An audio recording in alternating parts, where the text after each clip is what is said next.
Sir, Indo American chamber of कॉमर्समध्ये आपण आला होता, तर काय सांगाल या संदर्भात? Indo American chamber of commerce राष्ट्रीय अधिवेशन आज या ठिकाणी झालं आणि त्या अधिवेशनामध्ये अमेरिकेचे जे राजदूत आहेत भारतामध्ये सर्जिओ गोर्जी हे पण त्या ठिकाणी उपस्थित होते. त्यांच्यासोबत एक बैठक देखील झाली आणि विशेषतः ज्या टेक्नॉलॉजीजमध्ये आणि ज्या बिझनेसेसमध्ये अमेरिका पुढे आहे त्यांच्यासोबत आपल्याला पार्टनरशिप कशी करता येईल, आपल्याकडे इन्व्हेस्टमेंट कसं आणता येईल, युनिव्हर्सिटीज असतील, डीप टेक असेल, सेमीकंडक्टर असतील, डेटा सेंटर्स असतील, या संदर्भात चांगली चर्चा झाली आणि मला असं वाटतं की पुढच्या काळामध्ये चांगल्या पद्धतीनं त्यांचीही अपेक्षा आहे आणि इच्छा आहे की महाराष्ट्रासोबत आणि आपल्या बिझनेससोबत कोलॅबरेट करून इथे एक मोठी इकोसिस्टम डेव्हलप करायची त्यांची इच्छा आहे. त्यामध्ये आजची बैठक ही अत्यंत महत्त्वाची आहे. तर नरेंद्र दाभोळकर हत्याकांडातील सचिन अंदुरेला जे जन्मठेपेची शिक्षा सुनावली त्या देखील आता न्यायालयाने स्थगिती दिली.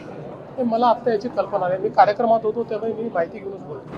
देखिए, Indo American chamber of commerce की आज नेशनल कन्वेंशन ये मुंबई में हुआ है और इस कन्वेंशन के मद्देनज़र जो यूएसए के ambassador in India mister Sergio Gor, his excellency, इनके साथ भी एक बैठक मेरी हुई है और विशेष रूप से जो हमारा स्ट्रैटेजिक अलायंस है उसके चलते हम किस किस क्षेत्र में कोलैबोरेट कर सकते हैं इसके बारे में चर्चा हुई है. विशेष रूप से टेक्नोलॉजी हो, एजुकेशन हो, यूनिवर्सिटीज़ हो, डेटा सेंटर हो, सेमीकंडक्टर हो, जिन सारे क्षेत्रों में अमेरिका आगे है उन क्षेत्रों में भारत में वो कैसे निवेश करे, महाराष्ट्र में वो कैसे निवेश करे, इसके ऊपर काफ़ी चर्चा हुई है और मुझे लगता है कि बहुत अच्छी कारगर इस प्रकार की चर्चा हुई है और इसको हम आगे बढ़ाने की कोशिश करेंगे. पुणे में मेट्रो के उद्घाटन के लिए प्रधानमंत्री को आपने इनवाइट किया, कुछ फाइनेंशियल अलग अलग प्रोजेक्ट्स के लिए भी प्रधानमंत्री से डिमांड किया. देखिए, मैंने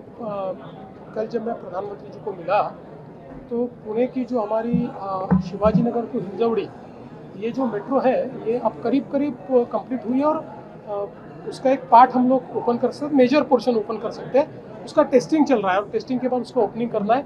इसलिए मैंने एडवांस में प्रधानमंत्री जी को उसका निमंत्रण दिया है. आई एम वेरी होपफुल कि प्रधानमंत्री जी आएंगे. So Maharashtra FDA is in news all over the country about the action taken up by the Maharashtra FDA. So sir, as the Chief Minister of Maharashtra, sir, what do you think that about their continuous action and which has created a lot of buzz across the country? मुझे लगता है कि बहुत अच्छी action हो रही है. देखिए, पहली बात तो यह है कि फूड एडल्ट्रेशन या किसी भी प्रकार से जो हमारे फूड के मानक है इनको जब कोई ब्रीच करता है तो उसके कारण लोगों की जान को खतरा होता है, लोगों की हेल्थ को खतरा होता है. इसलिए इसमें स्ट्रिक्ट एक्शन की आवश्यकता थी और वो एक्शन हो रही है. मुझे बहुत खुशी है कि इस प्रकार की एक्शन हो रही है और ये एक्शन कंटिन्यू रहेगी. महाराष्ट्र 20वीं सबसे बड़ी इकोनॉमी के तौर पर एक पूरे वैश्विक स्तर पर जा रहा है, इसे कैसे देखते हैं, खासकर फॉरेन इन्वेस्टमेंट के लिए? अगर हम आंकड़े देखें तो महाराष्ट्र की अर्थव्यवस्था ये देश में 20वें, दुनिया में 20वें नंबर पर है. मतलब महाराष्ट्र अगर अलग देश होता तो 20वीं सबसे बड़ी दुनिया की अर्थव्यवस्था वो बनता. हालांकि हमको इस बात की खुशी है कि हमारा जो भारत देश है वो मोदी जी के नेतृत्व में चौथी बड़ी अर्थव्यवस्था बना है और उसमें महाराष्ट्र एक बहुत महत्वपूर्ण रोल प्ले कर रहा है. और मुझे ऐसा लगता है कि अभी हमारा जो ग्रोथ चल रहा है इस प्रकार से चलता रहा तो अगले 2 सालों में हम लोग सिंगापुर और यूएई ये दोनों की अर्थव्यवस्था को पार कर देंगे.